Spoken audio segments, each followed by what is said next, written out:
श्री आनंदकोटी ब्रह्मांड नायक राजाधिराज योगीराज श्री गुरु नरसिंह सरस्वती स्वामी महाराज यांची आज्ञा गुरुवार दिनांक 27/11/2025 वेळ 7:30 तुम्हाला तुझी ग्रासलेली व्याधी पूर्वसंचित कर्मभोग असून कर्मभोग आहे.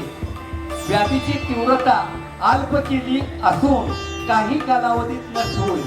आयुष्य गेला असता कितीतरी वेळा संपला असतो, पण सानिध्यात आहे म्हणून अल्प करून नष्ट करायचं भगवंतांनी वचन दिलंय. आणि लवकरात लवकर पुढच्या गुरुवारपर्यंत मी क्लिअर झाल्या तुम्हाला दिसत एवढं मोठं सामर्थ्य या ठिकाणी. जर आम्हाला भोग एवढ्या सानिध्यात असतील तर आपण नुसते एकदा आणून मोरा क्षेत्रात भक्ती करायला लागलो तर लगेच आपण सगळं जिंकलं असं होणार नाही. या गोष्टीचं गांभीर्य ठेवा. पुढं काय सांगितलंय बघा, दिलेल्या आज्ञेचे आचरण कर व अवलोकन कर. अवलोकन असणे आवश्यक आहे. पुढील तीव्र कार्याची निर्मिती व संचित भोगाची समाप्ती असेल. दोन्ही मिळणार आहे. आमचं संचित भोग पूर्वजन्माचा आहे, ह्या जन्माचं नाही. आम्ही ह्या जन्मात चांगले कर्म करतोय. आपल्याला वाटतं मी एवढी भक्ती करतोय मग का, मागच्या जन्मात केलेली कर्म ह्या जन्मात आपल्याला भोगावं लागतात.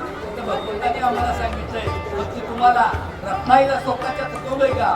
स्वतःची बहीण असताना 12 वर्ष पुत्ररोग भोगायला लावलाय. त्याचा आपण अभ्यास करा आणि जो खरोखर परमेश्वराचा सानिध्यात आहे त्याला भोग भोगायला लावतो.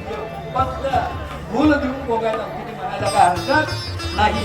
पुढं सांगितलंय शारीरिक पुढील संचित भोगाची समाप्ती असेल व स्थिर बुद्धी व शारीरिक व्याधीकडे कार्याकडे लक्ष देणे आवश्यक आहे.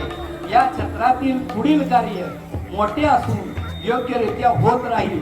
ही गेल्या गुरुवारची आज्ञा आणि आजची आज्ञा जी आपल्याला विनंती केली एवढ्या भक्तांनी त्याचं फळ बघा महाराजांनी काय दिलंय.